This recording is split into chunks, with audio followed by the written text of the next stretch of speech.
Hello friends, मेरा नाम है धीरेन्द्र शुक्ला और स्वागत करता हूं आप सभी का हेलो धीरेन्द्र चैनल में। जैसा कि हमने लास्ट वीडियो में पढ़ा था MS-DOS के कमांड्स के बारे में, MS-DOS के लेआउट के बारे में, हमने MS-DOS के लेआउट को समझा था। तो आज हम उसी के आगे कंटिन्यू करते हैं और देखते हैं कि MS-DOS में कमांड्स कौन कौन से होते हैं और किस तरीके से चलते हैं।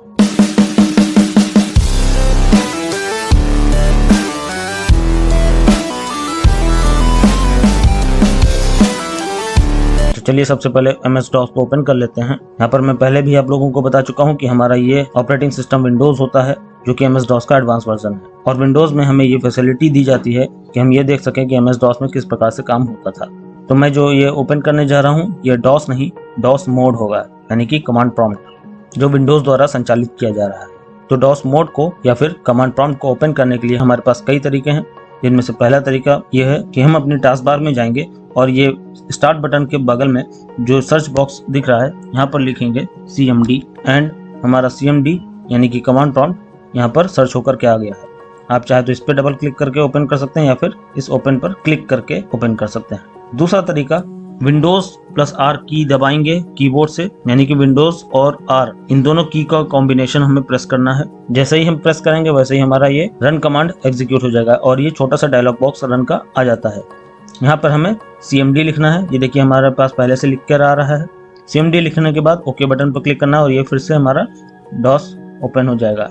तो इन दोनों में से किसी भी तरीके से हम अपने DOS मोड को या फिर कमांड प्रॉम्प्ट को ओपन कर सकते हैं। चलिए हम यहाँ से ओपन कर लेते हैं दोबारा। ये मैंने ओपन कर लिया, डबल क्लिक करते हैं टास्क बार पर और ये फुल स्क्रीन पे हो गया। लास्ट वीडियो में हमने देखा कि ये सी ड्राइव है, यानी हमारी ये सी ड्राइव का नाम है जो हार्ड डिस्क का एक पार्टीशन होता है। उसके अंदर यूजर्स नाम का एक फोल्डर है और उसके अंदर धीरेन्द्र नाम का एक फोल्डर है जिसके अंदर हम इस समय मौजूद हैं।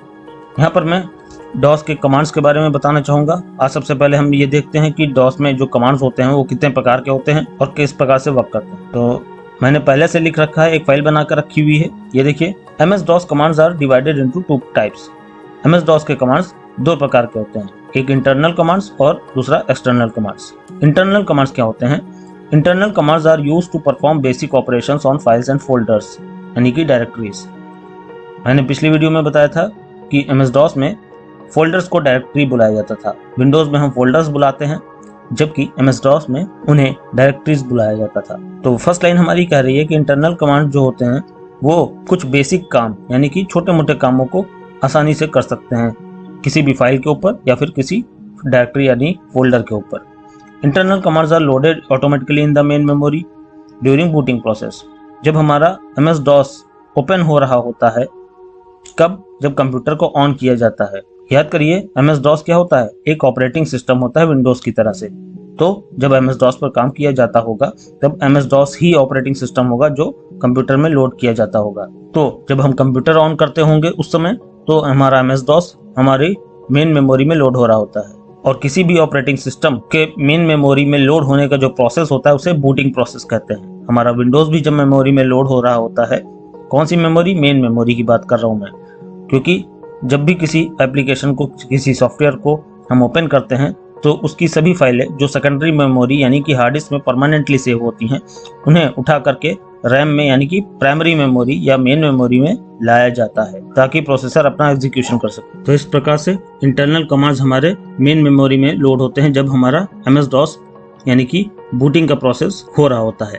These commands do not need support of any external file, यानी कि इंटरनल कमांड्स जो होते हैं इन्हें किसी भी बाहरी फाइल की यानी कि एक्सटर्नल फाइल की आवश्यकता नहीं पड़ती है रन करने के लिए या चलाने के लिए। And they are stored in the command.com file, और इन्हें command.com फाइल के अंदर स्टोर किया जाता है। अब यहाँ पर command.com फाइल जो आ रही है वो एक नया नाम आया है। ये क्या होती है ये मैंने नोट करके समझाया हुआ है कि command.com is the pre defined file of MS-DOS। MS-DOS में command.com नाम की एक फाइल पहले से बनी बनाई हमें मिलती है। इसके अंदर होता क्या है? इसके अंदर जितने भी इंटरनल कमांड्स होते हैं उनकी लिस्ट एक दी होती है, उनकी डेफिनेशन इसमें दी होती है, यानी कि हमारे सभी कमांड्स की जानकारी इसमें दी होती है। जब भी हम किसी कमांड को रन करते हैं या चलाते हैं तो उस कमांड के द्वारा चलाया गया इंस्ट्रक्शन या निर्देश command.com फाइल के पास आता है और यहाँ से उसकी डेफिनेशन पढ़ी जाती है। जब यहाँ पर आकर डेफिनेशन पढ़ी जाती है तब उस कमांड की जो भी डेफिनेशन यहाँ पर लिखी होती है, जैसा यहाँ पर लिखा गया होता है वैसा वो काम कर देता है, यानी कि हमारा वो कमांड उसी काम को एग्जीक्यूट करा देता है। command.com file is loaded in the primary memory when MS-DOS is loaded from secondary memory to primary memory। यानी कि command.com फाइल जो होती है ये भी प्राइमरी मेमोरी यानी कि रैम में लोड करी जाती है।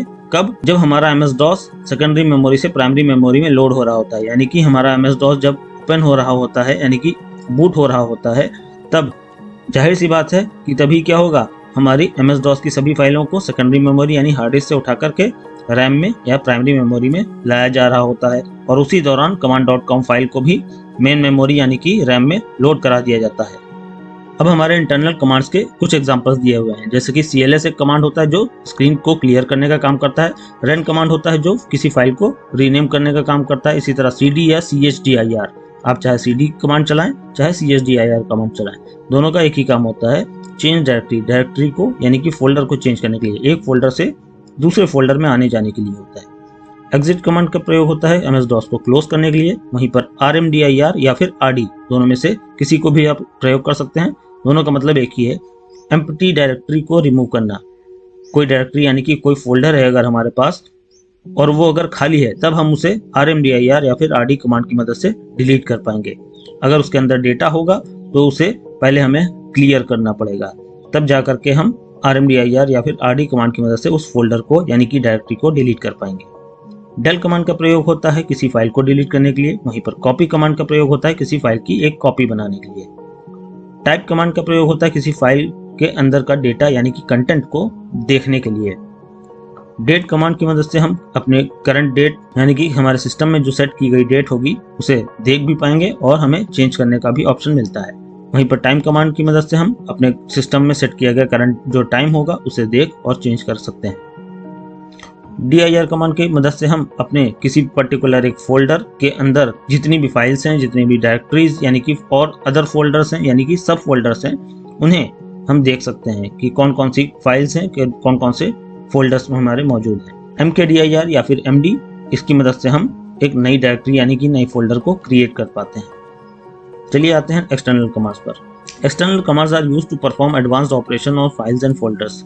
एक्सटर्नल कमांड्स का प्रयोग किसी फाइल या फिर फोल्डर के ऊपर एडवांस यानी कि कुछ एक्स्ट्रा ऑपरेशंस को परफॉर्म करने के लिए होता है, कुछ कठिन कामों को करने के लिए होता है। ये बेसिक कामों को नहीं करता है। एक्सटर्नल कमांड्स हमारे कुछ एडवांस काम, जो कठिन काम होते हैं, उन्हें करने के लिए होते हैं। These commands are need support of an external file. इन कमांड्स को यानी कि एक्सटर्नल कमांड्स को किसी न किसी एक एक्सटर्नल बाहरी फाइल की आवश्यकता पड़ती है चलाने के लिए, क्योंकि इनकी डेफिनेशन को लिखने के लिए हमें एक एक्सटर्नल फाइल की आवश्यकता पड़ती है और उसी एक्सटर्नल फाइल में इनकी डेफिनेशन लिखी जाती है। जब इन्हें चलाना होता है तो ये इसी एक्सटर्नल फाइल के पास आते हैं और इसी फाइल से इनकी डेफिनेशन को रन किया जाता है। इनकी डेफिनेशन पहले से command.com फाइल के अंदर नहीं लिखी होती है, जैसे कि इंटरनल कमांड्स में होता था। आगे पढ़ते हैं। And they are not stored in the command.com file. जैसा कि मैंने अभी बताया कि इन कमांड्स की डेफिनेशन को command.com फाइल के अंदर पहले से सेव नहीं किया जाता है। Whenever an external command is to be executed, then the external file in which that particular command is stored transferred from the secondary memory to primary memory। यानी कि लास्ट लाइन वही कहती है जो अभी मैंने थोड़ी देर पहले आप लोगों को समझाया कि जब भी किसी एक्सटर्नल कमांड को एग्जीक्यूट करवाना होता है, तब एक्सटर्नल फाइल, वो एक्सटर्नल फाइल जिसमें जिस पर्टिकुलर कमांड को हम चलाने की कोशिश कर रहे हैं, उस कमांड की डेफिनेशन को देखा जाता है और हमारी उस एक्सटर्नल फाइल को सेकेंडरी मेमोरी से उठा करके प्राइमरी मेमोरी यानी कि रैम में ला करके लोड कराया जाता है। अब एक्सटर्नल कमांड्स के हम एग्जांपल भी देख लेते हैं। जैसे डेल ट्री कमांड होता है, ये इसका फुल फॉर्म होता है डिलीट ट्री। ये हमारी फाइल्स तथा फोल्डर्स को कंप्यूटर से परमानेंटली डिलीट करने के लिए बनाया गया है। वहीं पर ट्री कमांड होता है जिसकी मदद से हम अपनी फाइल्स तथा फोल्डर्स की लिस्ट को देख सकते हैं। ट्री कमांड हम जब एंटर करते हैं तो हम पर्टिकुलर किसी ड्राइव या फिर किसी फोल्डर के अंदर जितने भी सब फोल्डर्स और फाइल्स होती हैं उनके लिस्ट को एक ट्री के फॉर्मेट में, एक स्ट्रक्चर की तरह, एक डायग्राम की तरह आप देख सकते हैं कि कौन सी फाइल किस फोल्डर के अंदर मौजूद है, कौन सा फोल्डर के अंदर कितने फोल्डर्स मौजूद हैं एंड सो ऑन। नेक्स्ट है हमारा प्रिंट कमांड। प्रिंट कमांड की मदद से हम अपने लाइन प्रिंटर पर किसी भी टेक्स्ट फाइल को प्रिंट कर पाते थे। ध्यान रहे यहाँ पर लाइन प्रिंटर का नाम लिया गया है, किसी अदर प्रिंटर की बात नहीं हो रही है। Find command. फाइंड कमांड की मदद से हम किसी फाइल के अंदर किसी भी पर्टिकुलर एक टेक्स्ट को ढूंढ सकते हैं या सर्च कर सकते हैं।